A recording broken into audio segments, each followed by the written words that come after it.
Welcome to the Blaze and Bush podcast. I'm Jeff Bush, and along with my co-host Jim Blaze, we are here to share with you authentic stories of God's extraordinary revelation in ordinary lives. Our hope is that, like Moses in the burning bush in Exodus 3, you may encounter the Lord through these humble experiences.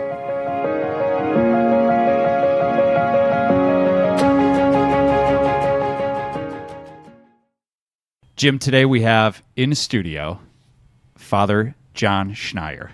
Hello, Father, hello. welcome. Thank you. It's a great joy to be with you guys.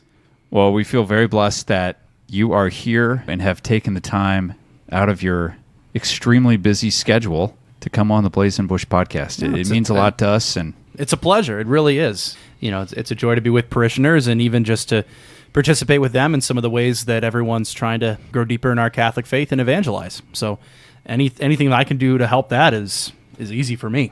well, wonderful. And Jim put together a series of questions that are just absolutely brutal. Grilling. We're going to grill them. So hopefully you can handle the next 7 or 8 hours with us to completely unwind every moment of your life.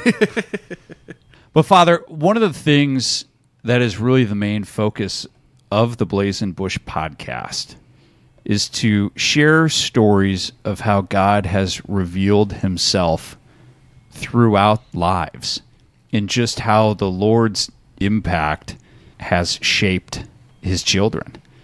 And today, really what we want to start off initially is getting a feel for your faith journey and really how has God manifested throughout your life from youth all the way to the priesthood? Sure. Honestly, going back to the beginning, I'm blessed with two wonderful parents, Larry and Patty. We grew up in St. Ferdinand Parish. My folks are North County born and bred, and in typical St. Louis fashion, they grew up and lived 10 minutes from their parents. But grew up in North County in St. Ferdinand Parish. The oldest of three, got a younger sister, Julie, and a younger brother, Kevin. Julie's 18 months younger than me, and Kevin is about 5 years younger than me.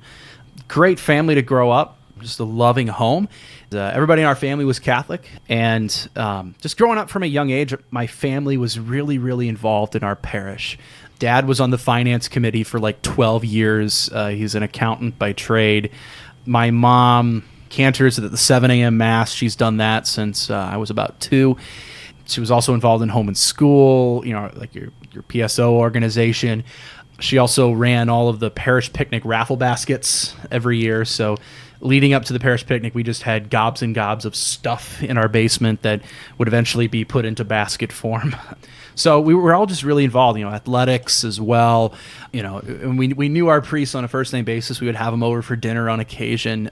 We knew a lot of people at the parish. We were very involved, and it was just a really good environment to grow up in. All of our friends were parishioners, people that I was in school with, or just people that we worked with at the parish. All of our friends, a lot of our social life was just around the parish. So it was a really great blessing. It was a really great environment to grow up in.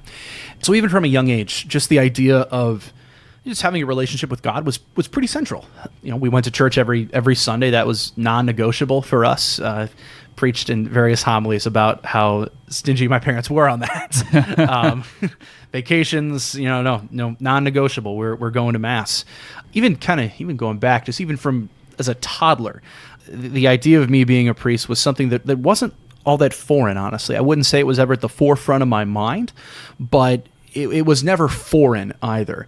There's actual video footage of me at like age 3 or 4 playing Mass at lunch with my bologna sandwich and Kool-Aid. Yes, actual footage. Can we get a copy of that, by the way? It's been mysteriously lost, like all the Lost Johnny Carson episodes. Now, you did say that you would do whatever we needed. We have that recorded. We brought it out actually at my ordination banquet. It was kind of cool. That's awesome. I bet. Yeah, I was that weird kid who would sing insanely loud at Mass. I think at one point we played Holy Thursday with my siblings. As long as you don't play Good Friday, I think that's where you draw the line. I would draw the line there. Yes, we made sure to keep all hammers and nails and other power tools away from from mostly my younger brother, Kevin. That's good thinking. Mostly him. So yeah, even from a young age, the idea of being a priest and just being involved in the parish was just kind of there. Again, never really at the forefront of my mind, vocation, but it was just certainly there. It was present, and again, just the familiarity we had with our parish priests was something that was very helpful, and it took away a little bit of the, for lack of a better word, the mystique, or at least maybe the holy fear, you could say, of entering into a vocation. It's like, oh, okay, Father Mike Murphy, Father Rich Rath, Father Gary Gebline, all these great priests who came through our parish. We had them over for dinner. So, did you have any priests or any deacons or anybody living the religious life in your family heritage? I mean, well before I was born. My great uncle, I think, was a Jesuit who worked at St. Louis University. Father Jack O'Brien, I think. Yeah, Father John O'Brien. I mean, he probably died about 60 years ago, but he is in my family background. I've got a St. Christopher medal of his that my great aunt gave me when I told the family I was going into the seminary. But nobody in any recent years. Yeah, no direct witness. Yeah. I had a great aunt who was in the convent way back in the 60s and 70s, but she left shortly thereafter. But yeah, nobody really directly in the family, at least that I had as a direct concrete role model for that. It was really just the examples we had in the parish. So yeah, kind of moving through grade school, pretty typical grade school experience, played a lot of sports, huge baseball guy. I'd say about sixth grade or so, I started playing select baseball, and I played a lot of it, about 60 games a summer, give or take, with practice maybe 1 or 2 nights a week. And it was awesome. I enjoyed it. But I think as that kind of continued through middle school, I think in many ways my faith kind of took a back seat to that. I enjoyed baseball a lot, and I loved it. For me, at least, it became a little bit more internally important, you could say, than my Catholic faith. Obviously, I mean, I never gone away or fallen away from it, right. But again, my parents would have it would have been bad if I did. But yeah, just internally, I seem to probably enjoy that more than going to Mass on Sundays. Yeah, this is even. I played piano. I played piano since I was 3, and I also played piano with my mom at that 7 a.m. Mass from 7th grade onward through high school. And it was a great highlight. But even then, Mass felt a little bit like my job, as opposed to something that was authentic and from the heart. Around middle school, that kind of, other things kind of seemed to take a bigger priority for me. That continued into the early years of high school. Went to SLU High. Graduated from there in 2010. It was an awesome experience. I enjoyed it a lot. Met a lot of great people there, a lot of lifelong friends. But again, freshman and sophomore year, high school's all about new opportunities. You actually have a social life in high school. And again, it wasn't like I was doing anything bad. I was never a partier or anything like that. But all the great things that are just a part of a high school experience, I really loved and embraced. And again, I think sometimes to the detriment of really fostering that relationship with God. Loved going to sporting events and stuff on weekends, and by the time Sunday morning rolled around, you're just kind of tired. Sure. Right. And so I think, okay, I'll get up and do the 7. Again, still felt more like a job. But things kind of turned around a little bit. It was around my junior year of high school. Summer before my junior year, my mom had a bit of a health scare in her life.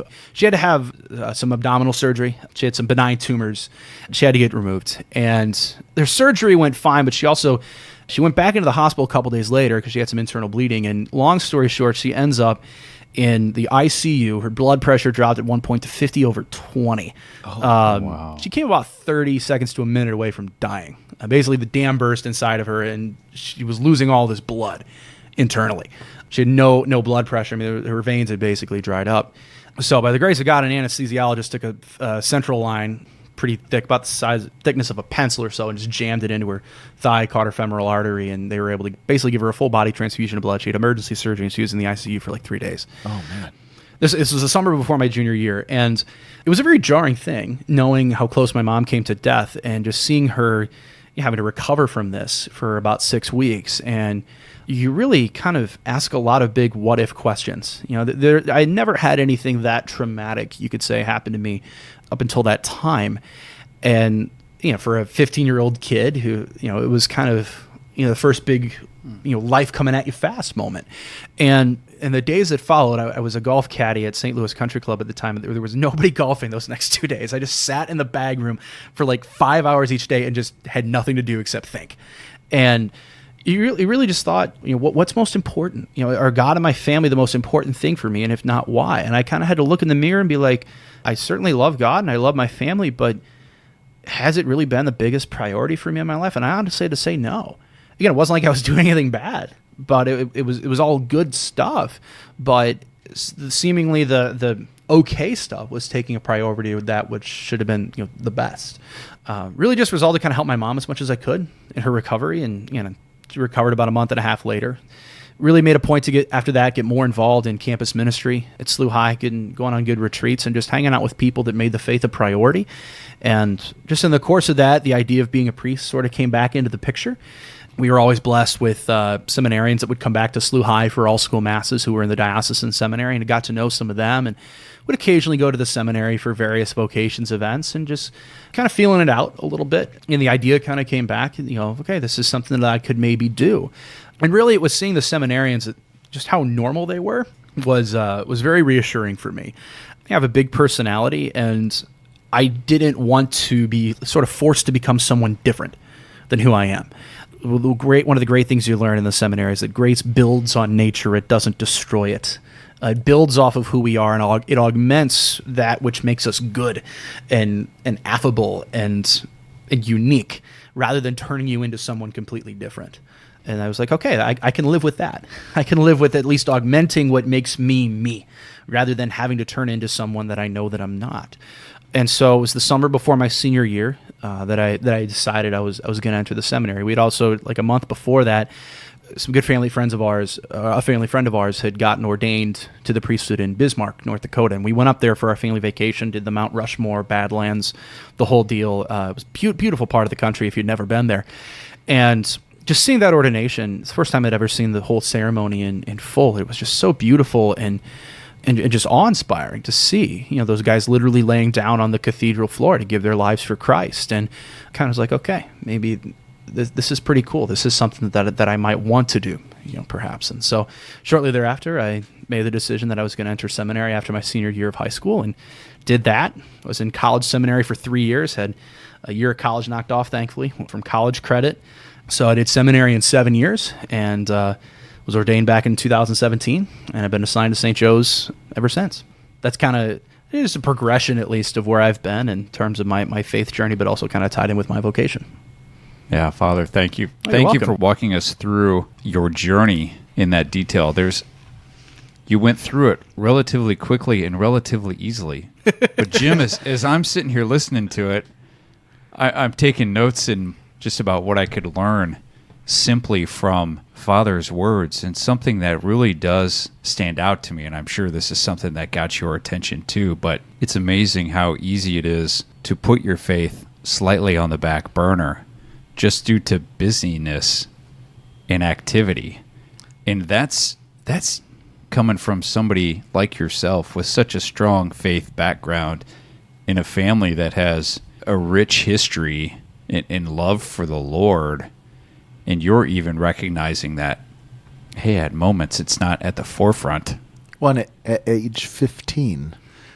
Those are questions that I didn't even come to consider until much later in life. And so I think that's what really struck me, is that God acted in that moment, and you can look back and recognize today that was providential. Absolutely. That you were where God wanted you. Everything from what my mom was going through to that it happened on a Friday, and that there happened to be no one golfing at a country club on a Saturday and a Sunday that needed a caddy. As a golfer, I can vouch for the rareness of that. Miraculous nature. Yeah, it was remarkable. I just sat there for 2 straight days essentially and did nothing. And looking back on it, just the work of the Holy Spirit and kind of doing a deep dive, you could say, that day into my life, rather than just kind of skimming the surface. There was probably more depth to my thought there and my reflection than at probably any other point in my life, honestly. Yeah, because as you said, it's a deep question that not many young people at that age have to deal with. And thanks be to God, they stayed in the hypothetical at that time, but it was certainly a deep dive that I didn't expect, and one that ultimately brought me a lot of fulfillment and peace. When you decided to enter the priesthood, when you decided to go to seminary, what was the reaction of your family? My mom's words were, "Well, I'm not surprised." That was her first words. They were obviously thrilled. My sister was the first person that I told, and that I immediately told her, "Just don't tell Mom because she'll freak out." That did happen. Yeah. I'm also blessed. I mean, my extended family, people who still practice their faith for the most part, and even the folks who kind of have fallen away, were just very, very, proud of just having a priest in the family, and very happy for me. Even the people that I was kind of scared to tell turned out to be some of the more awesome conversations. Honestly, it turned into they were seemingly more happy for me than other folks that I would have anticipated. Everything from like my doctor to just all kinds of different people that you just have to tell because because like seminary, I had to go with all kinds of medical stuff. And he's like, "Oh, what do you need this for?" I'm like, "Well, I'm going to be a priest." So, I mean, there's just so many people that you just have to tell.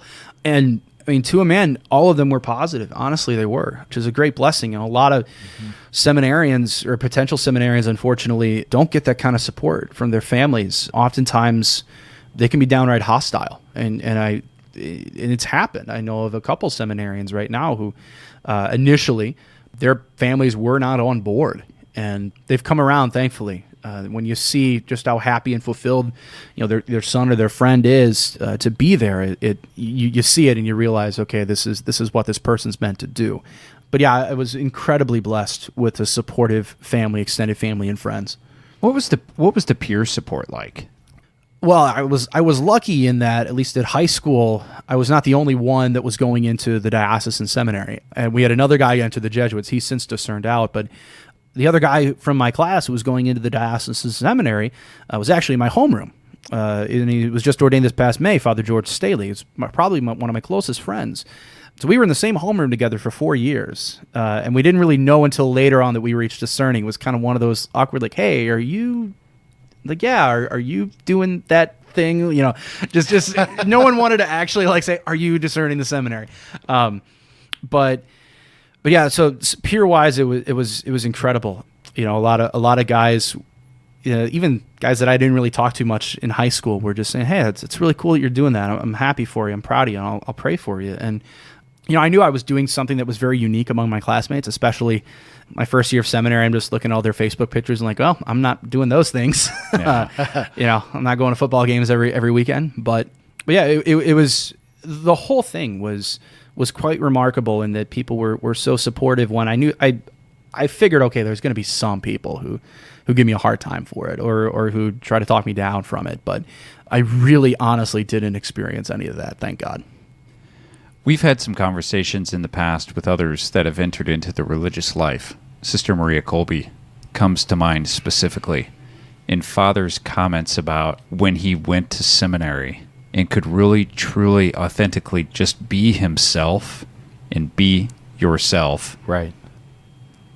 I think that is just an incredible gift because you do have a big personality. Admittedly, yes. You're very energetic. And that's a blessing. Let's be clear. Yes. And thank God for that. And you know what? That's a great point, that you find people who love the Lord the way you do. Yeah. What a gift that is. I've known other now priests, seminarians, whose families have been less supportive. And the families are not intending to do something evil. Right. They are trying, in their minds, to save you from a life that they think is going to make you unhappy. Correct. And then when they see the witness of, you know what, that's just the opposite. Absolutely. Honestly, that's for a lot of families that do come around, that seeing that is what does it. Seeing the seminarians that'll come over on a Friday night to play cards or to watch a game or just to have pizza. Or just like, oh, what are you doing on spring break? Oh, we're traveling down to this place with my buddies. You see that their son isn't alone, that they aren't lonely, that they aren't just suffering the entire time. That they become more perfectly themselves, and that they're happier than they were even before they entered. and that's a significant thing. That's a great witness that I know you give to the kids today, but also there are different opportunities to meet seminarians. I'm thinking of like Kenrick Glennon days. Oh, yes. Or as you were talking about seminarians coming back to the high school, those sort of experiences that really demonstrate that, you know what, this is not a step down from married. And you can find plenty of married folk who are far less happy than Correct. than the seminarians or the priests, you know? Well, and I'm inspired listening to you talk about being more perfectly yourself, because I think that's an aspiration we all have, whether we realize it or not, really understanding how to be the best. I'd go to Matthew Kelly, how do you be the best version of yourself? Need an Australian accent to do that. Right. That I don't have, mate.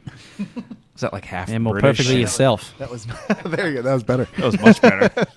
We'll edit out mine and keep his. Father, you mentioned your mom. Yes. And I know a little bit about your mom, and you've mentioned her involvement within St. Ferdinand, and you mentioned playing the piano for her. I know she is somebody that gives talks on a regular basis. She's very dedicated to her faith, living just a tremendously authentic, faithful life. Talk about her influence. Sure. Yeah. So my mom, well, actually both my parents actually had a bit of a reversion back to the faith. I mean, they were all, this is around 2002, 2003. We've always been Sunday Mass goers for years, but my folks were some of your typical cafeteria Catholics. You can think of the number one issue for most cafeteria Catholics would be contraception. And my mom had a bit of a reversion back to the faith, or at least a deepening of her faith, discovering the beauty of the theology of the body from John Paul II, specifically through some Christopher West books.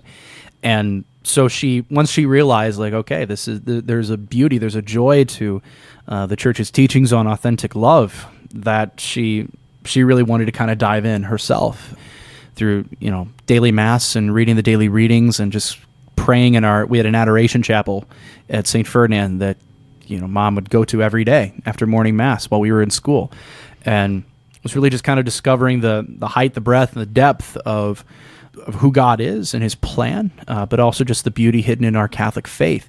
So just from that, Mom and Dad we'd find ourselves listening to Catholic radio maybe a little bit more in the car, or just talking about various topics related to our faith at dinner.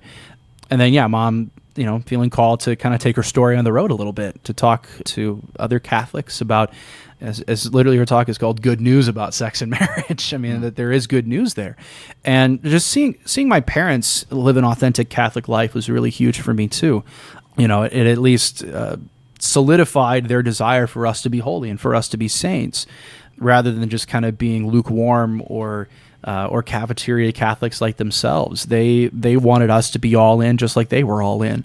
And so seeing that, it was kind of a bit of a, what would you call it, more of like a high bar, you could say. But at the same time, you just saw in my parents just you could just tell their marriage just got so much stronger.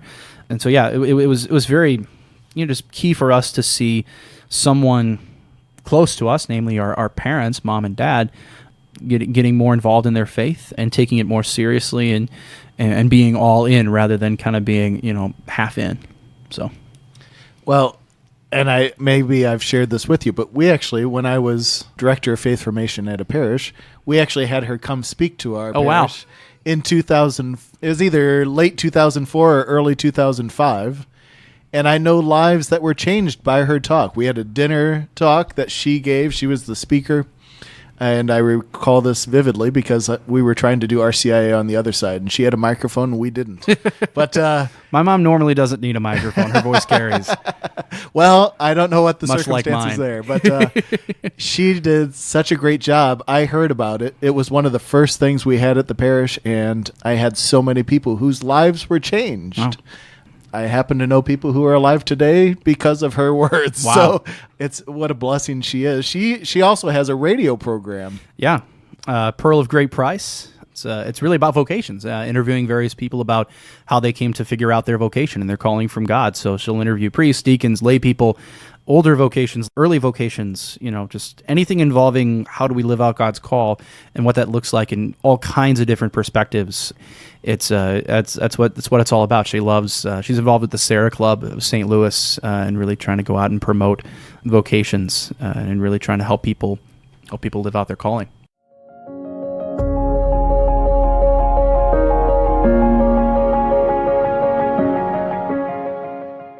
Hey, it's Jim again.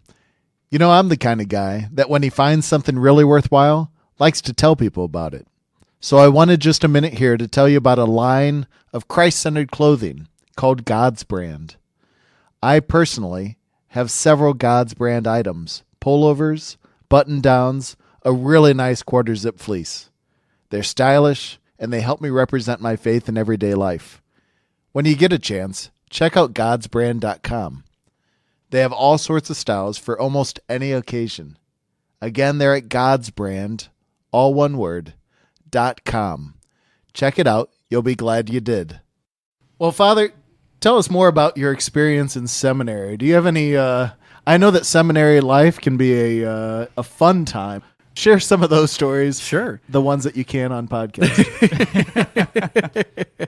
We always joked that if they ever did like a Keeping Up with the Kardashians style, just follow seminarians around, it would be the highest rated show on television. Seriously, we always said that. Seminary was 7 years of incredible blessings. Just an incredible opportunity and just an incredible time in my life. The first thing just about seminary is it's really, a lot of it is determined by the formators that are there. If you have good formation, if you have good priests and good lay people that are there helping form seminarians, it's going to be a very good seminary and you're going to have a very good experience. We're so blessed with the seminary we have right now in our Archdiocese, Kenrick Glenn, Father James Mason and Father Jason Schumer, who are doing such an incredible job there. And I had many of them when I was in seminary. But that's really what makes it. And it was formed by some great priests. Bishop Rice was in charge of me for a year and a half, Monsignor Timothy Cronin, Father David Skillman, a lot of really, really great men. So that's first and foremost why seminary was such an amazing experience. We were just formed so well to be priests after the heart of Jesus. But in addition to the formation, there's also academics. I've got 2 master's degrees from it, Master's in Divinity, Master of Arts in Theology, along with a bachelor's in Philosophy. That's what you really do during college. So academically, very rigorous. We have a really good philosophy program at Kenrick. Good philosophy breeds good theology. Bad philosophy breeds bad theology. That's really the foundation for it. It's a philosophy program started by Cardinal Burke when he was here in St. Louis. He brought it in-house, hired our own professors. We kind of broke off from St. Louis University, and we were able to do our own program, and it's really, really good. But yeah, in addition to the academics, in addition to the prayer, in addition to the just general formation that happens, there's also just good people there, good fraternity. We joke that seminary is a pious frat house. Some days it could go a little bit on that spectrum of piety or fraternity. Some days maybe more than others on different sides of that. The fraternity I experienced in seminary is truly one of a kind. It's everyone there striving for the same goal of holiness and figuring out what it is God wants us to do with our lives. And so it's a place where you could literally go from playing football to, hey, let's go pray a rosary, and then let's go out for dinner, and then let's end the evening with night prayer. There's a beautiful balance of the ordinary and the extraordinary, or the natural and the supernatural. And it's just such a great, it's seamless. It's seamless between all of those things. It doesn't seem incongruous. It doesn't seem kind of disjointed, like, oh, this, that doesn't seemingly fit. No, it all just naturally kind of fits together. And yeah, it's a blast as well. Everything from our softball games we would play beginning and the end of the year, I would provide color commentary and mercilessly mock everyone out on the field. It's a seminary tradition. Oh gosh, we would always throw some good pranks at each other once in a while. Probably my best one. This one actually involves a former deacon at our parish, now Father Patrick Russell, good friend of mine. We were freshmen, And it was around the end of the year, and at the time, the seminary was being renovated, and we were going to have to move out for a year. So there were hundreds of moving boxes around the seminary, hundreds of them that, would say, we got more moving boxes. If you need to box up some stuff, go grab some boxes. And I was out that night being a good older brother attending my sister's musical at Koryezu High School. And I get back at about 11:30 on a Saturday night. We had gone for ice cream afterward to find that they had boxed up my entire room. Oh. Every single item had been boxed up. And it wasn't like efficiently packed either. It was one book in one box, one sock in another box. So I'd open up every box. In addition to that, and then they stacked them up, they decided we're going to put a bunch of empty boxes in there too. So they literally stacked wall to wall to the roof. I mean, the room we're in right now is, what about, like 10 by 12, give or take? Sure. Give or take, literally the entire room. You open the door and just a wall of boxes. They hadn't done you any favors. They did not do me any favors. They left me a small mattress, a change of clothes, and some soap and shampoo in another room on the ground. Like, here you go. You can sleep over here tonight. Well, I was livid, naturally, and decided to get them back. So what I did was I went around the seminary taking pictures of any of like the valuable but non-religious items. So like a pool table, coffee maker, computers, china, couches.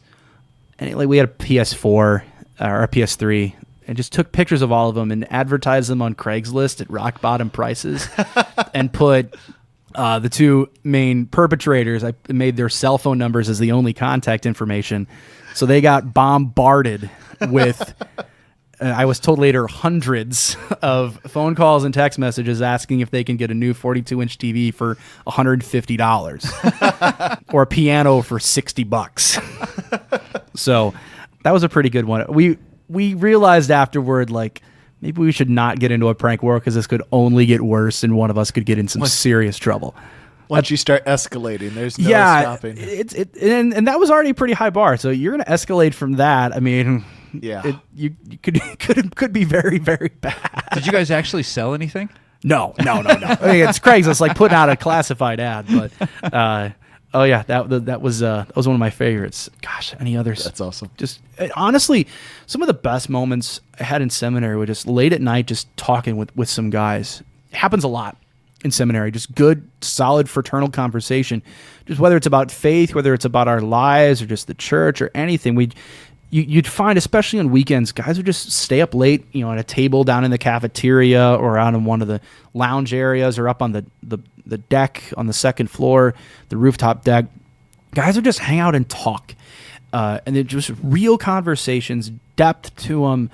By the end of it, you're like, wow, this was really a life-giving conversation. It was enriching.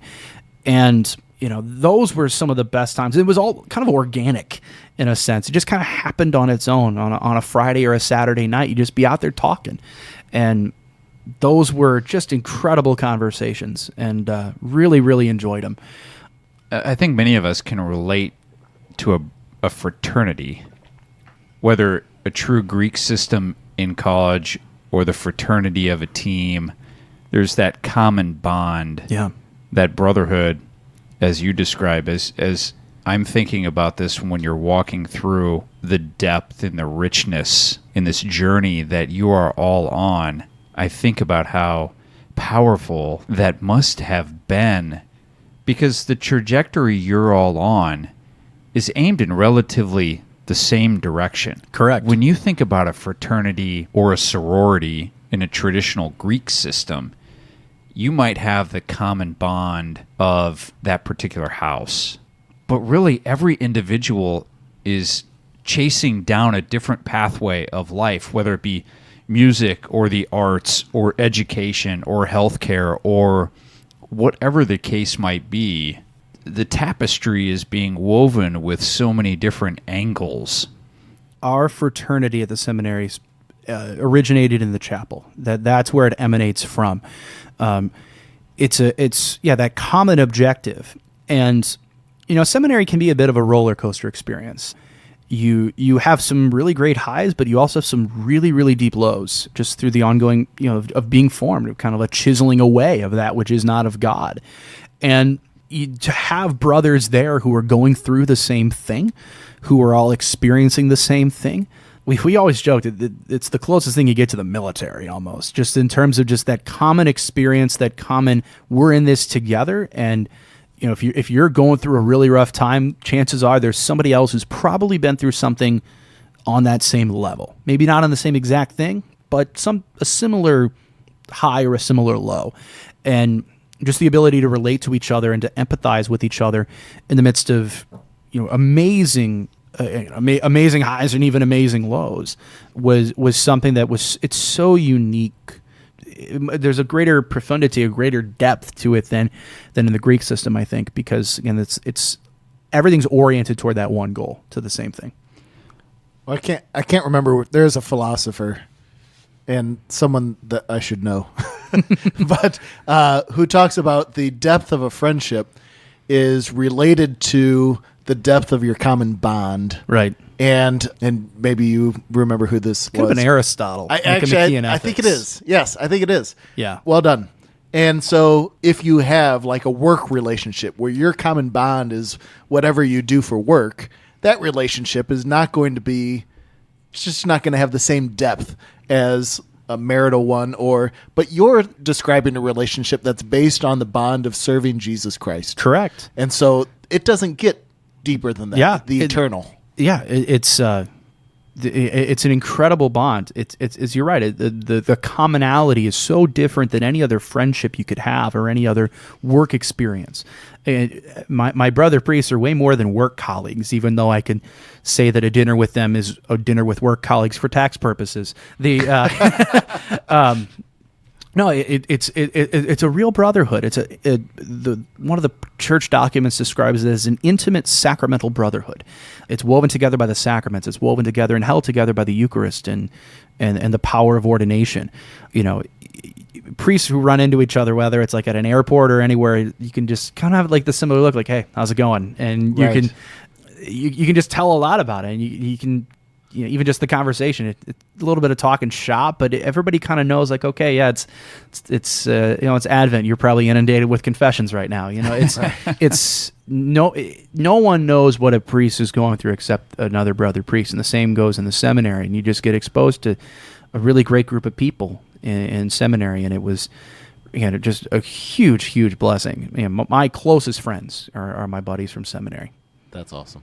Well, can you give us a little bit of a behind the curtain look at the day in the life of Father Schneier? Yeah, today's been nuts. None of this has anything to do with you guys. My morning was just insane. Well, I think the energy required, period, and the on your toes, the readiness. You're very much a public figure. Yeah, I have to be on, quote unquote. From a public perspective, for a lot of the day and many days of the week. That's a lot. That's got to take a tremendous amount out of you. It can. So you really have to make sure you're taking adequate time off. I mean, because if you're not careful, you can burn out. Honestly, you can.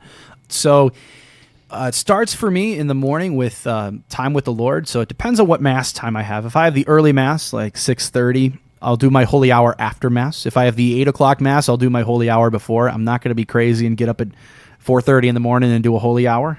I'll do it after Mass because I have time to do it then.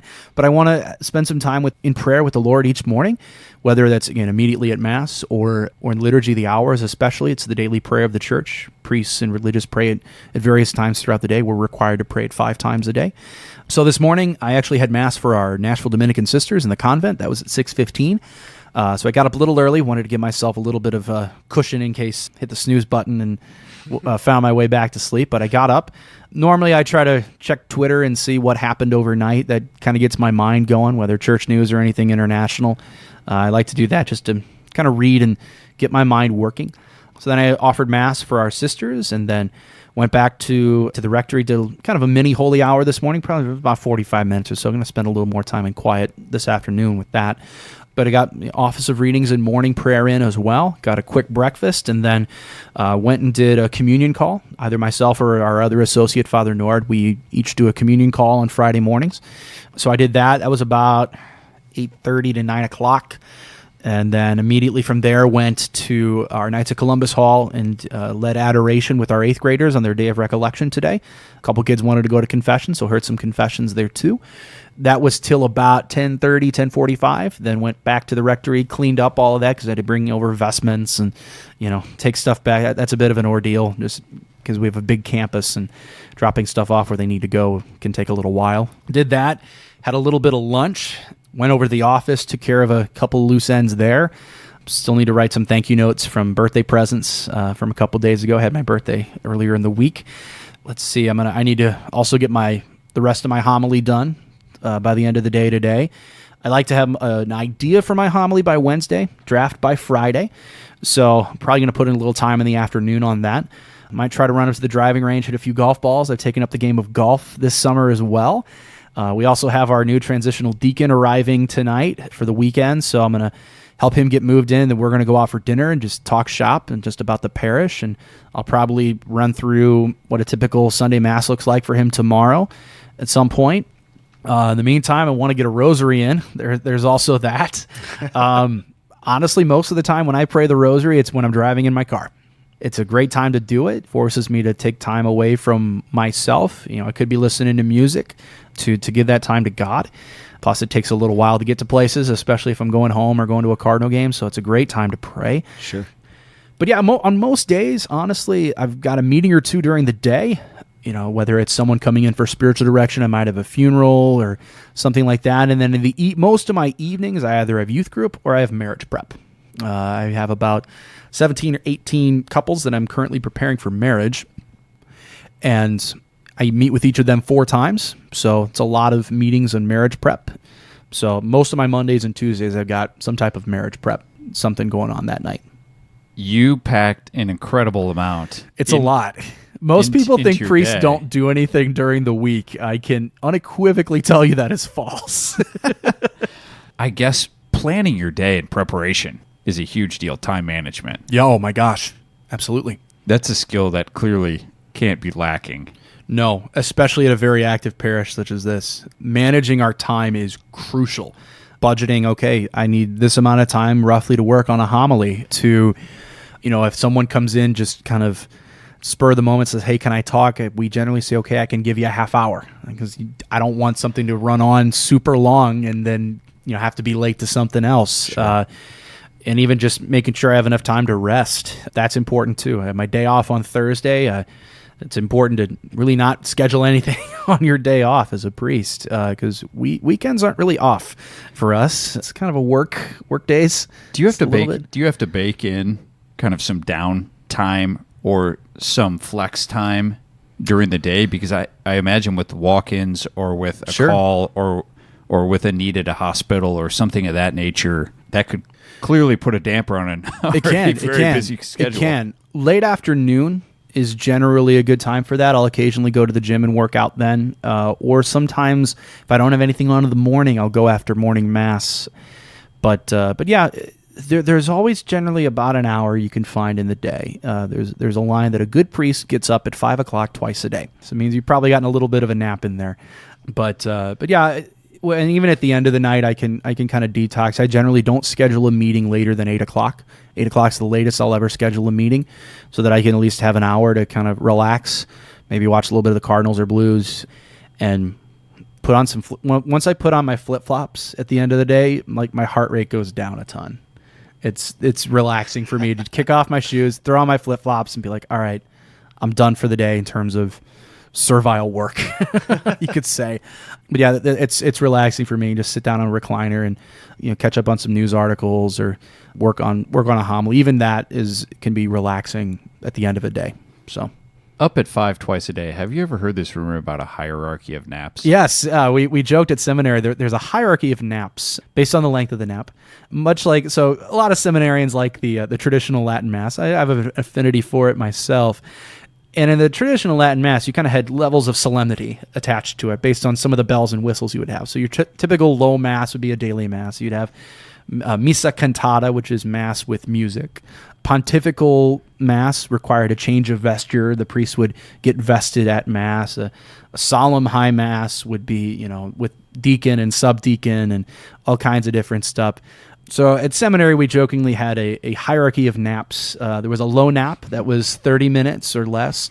Pontifical nap required a change of vesture. So if you changed clothes, got out of your clerics, and just threw on some shorts and a t-shirt, just go to sleep. That was good. A nappa cantata was a nap with music playing in the background. And solemn high nap was an hour. The highest was a pontifical solemn high nap with a dedication of a bed. That's at least 2 hours. Play on with the dedication of an altar. That's a very long ritual in the church. But we jokingly had a hierarchy of naps. We had all kinds of weird ways of referring to things in seminary. You had a hierarchy of naps. You had all of our parties were called gauds, Gauds, short for the Latin word gaudeamus, which means let us rejoice. So we would say, we have the Super Bowl gaud. We're having a flash gaud tonight, with an hour's notice. We got wine and cheese. We would have, all kinds of Halloween gaud, Mardi Gras gaud. Yeah, just a lot of stuff like that. Weird ways of referring to things that you get in seminary. A lot of random mass references that only seminarians would get. I probably say the words "it is right and just" a lot. Right. Yeah, some of the jargon, especially in seminary, is a lot of inside jokes. Hierarchy of naps would be one of them. So a low nap sometimes does the trick for me. Although on a Sunday afternoon, occasionally I'll do a pontifical solemn high nap and just cut myself off from the world for 2 hours and then get ready for youth group on Sunday night. So, oh goodness gracious! So you're a night owl though, right? As weird as it is, yeah. I honestly used to be a morning person, but then seminary turned me into a night owl, which is generally the opposite because I meet about 80% of my parishioners in the morning. Yeah. So I've turned into a night owl because I hated at seminary any time that I had homework, and we would get a lot. I hated leaving homework on the table for the next morning. So I'd be up late working on it. Just get it done the night before, then I'll go to bed. Never had to pull an all-nighter, thank God. But there were many nights we'd be up past midnight, burning the midnight oil, especially getting into finals week of working on academic stuff. So that turned me into more of a night owl. Then you have to get up and for chapel and be in there by 6 a.m., especially in the college. So yeah, we jokingly called seminary 8 years of sleep deprivation. So as you have grown up in St. Louis, there are certain requirements for continuing to live in the city. One of them is to be both there are three that I can identify. One of them is to love the Cardinals. Yes. One of them is to love the Blues. Yes. And one of them is to dislike intensely Stan Kroenke. Correct. Can you speak on those? Correct. Oh, I can. First, Mr. Kroenke, I always joked he looks like Pablo Escobar, the Colombian drug lord with his mustache and clearly a hairpiece, like a Saturday morning cartoon villain. But Stan Kroenke, not great. I was at the game. It was a Blues game right after the Rams announced they were leaving, and they had Tom Stillman, the owner of the Blues, and Bill DeWitt, owner of the Cardinals, come out and drop the first buck, and everyone was. I remember that. Everyone was chanting against Stan Kroenke, including myself. It was great. It was very cathartic. Like what stage 3 of the grieving process, anger. That was me at the time. So yeah, great dislike for Stan Kroenke. Was very happy. As weird as it is to say, to see the Patriots beat the Rams in the Super Bowl. Anyone but Kroenke. I mean, even Brady and Belichick. I will take that any day of the week. That's saying a lot. It's saying a lot. Yeah. It's saying a lot. It's the evil empire. Yeah, it's like pulling for Darth Vader. Exactly. But you have to do it. The enemy of my enemy is my friend. Exactly. But yeah, Cardinals and Blues. Grew up. Huge fans of both of them. My dad is a huge sports fan. He played a ton of sports as a kid. Earliest memories, honestly, going to Cardinals and Blues games with him. Huge baseball fan. I played baseball for about 12 years, from when I was about 3 or 4 years old through my sophomore year in high school. My junior year, I became team manager for SLU High and loved that. Just really learned a lot about the game, especially those last 2 years. What goes into managing and just the thought process, how cerebral baseball is. So I love watching games. I think a little bit like a manager, just from that experience. And so many great memories of going to great games. I was at Mark McGwire's 62nd home run game. I was at his 500th home run game. I bet a few playoff games in the last 10 years or so, some really good ones. We won the night we won the pennant against the Dodgers in 2013. I was there with my dad. That was incredible. Yeah, so huge Cardinal fan. Watching Game 6 in 2011 was incredible. Bishop Rice, we were at the seminary, and Bishop Rice, I was yelling. I think it was when Matt Holliday got picked off, and I have a good memory too about this. I think it was when Matt Holliday got picked off, and I was yelling, and he just goes, "John, go pray a rosary." Like, just go away, pray a rosary, and come back when you're feeling better. We ended up by the end of the night, we were all rubbing his bald head for good luck. Felt weird doing that to a bishop of the church, but hey, it got us a world championship. So, and then obviously the Blues. Yeah, that was a pretty incredible run this year. I've been a huge Blues fan. My dad used to be a season ticket holder before the first lockout, and I probably went to about a dozen games or so a year with him. So, I mean, I've seen the ups and the downs for the team every year, getting constantly disappointed in the playoffs, but which is so cool this year with the Blues winning the Cup. Got to touch the Cup. Was at a restaurant at Creve Court. Got some intel that the Cup was going to be there. It was about 10:30 on a Friday night. So I kind of dropped what I was doing. I was going to go to bed. Ran out to this establishment called The Hive, which I learned was kind of a dive bar. But it was I've been there. You've been there. I have been there. It's right across. It's right across the street from the apartment complex that Craig Berube apparently lived in. So he and the coaching staff brought it to his neighborhood bar, and there was about 150 people outside the bar who couldn't get into the bar. And oh my gosh. Just yesterday, my wife and I had the opportunity to have our picture taken with the Cup. Wow. So, yeah. That's incredible. Yeah. Strangely enough, I'll be with Lord Stanley tomorrow evening. Oh. Is that right? Yes. Look at us. The trifecta. We'll post all of these selfies. Yes. Yeah, getting to touch the Stanley Cup made my summer. Father, I know Jim has one more question before we're going to close out the podcast today. But before we get to that question, I do have one more question about the rosary. Okay. So you mentioned you pray the rosary while driving often. Yes. I've heard a lot of folks mention that. When you're praying the rosary, does part of your reflection involve you not having a lead foot? Well, that's a very pointed question there. No, you mentioned it in the homily. Oh, I did. I figured that's fair. This is public record. No, I'm very type A. I'm a very active kind of guy. I move pretty quick. I love to multitask. I love to move quickly in life. So a lot of times I'm rushing from event to event. My mom is the exact same way. I get it straight from her.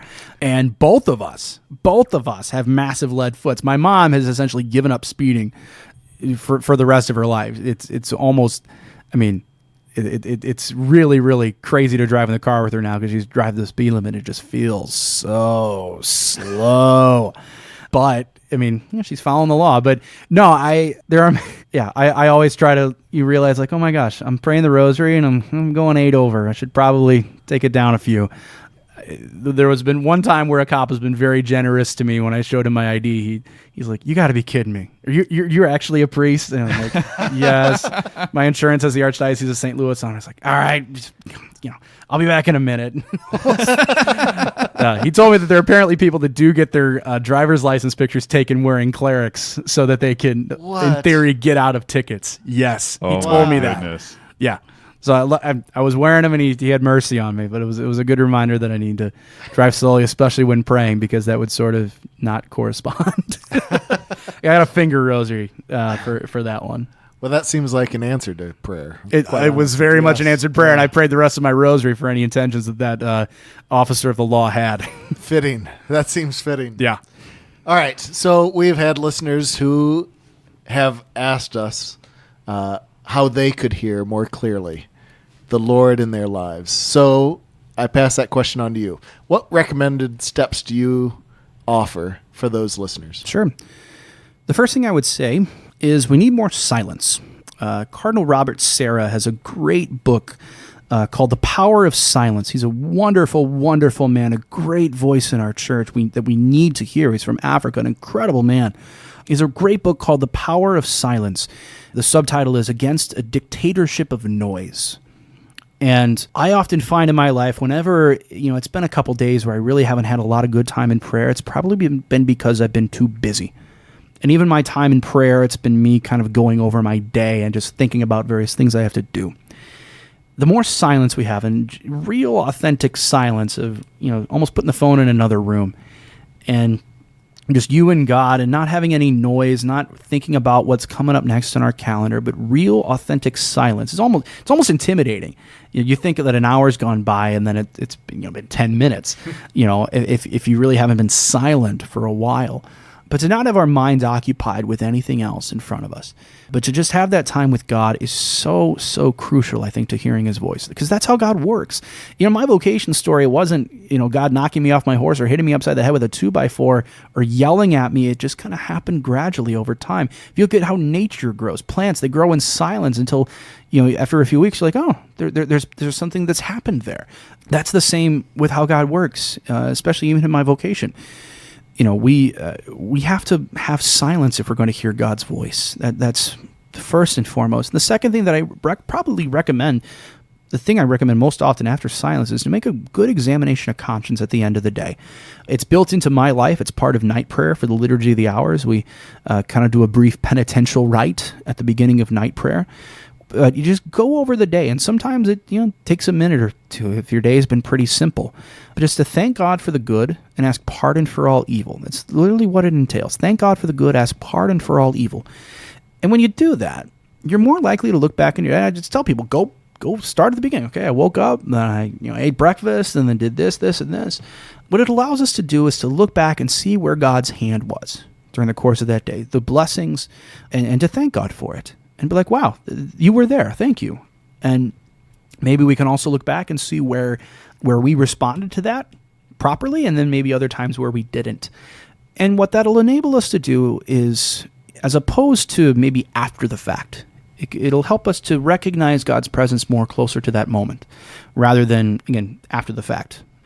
And when we do that on a daily basis, we'll notice patterns in our conduct, patterns in our actions, good habits that we have versus bad habits. You'll also notice patterns over the course of weeks and months.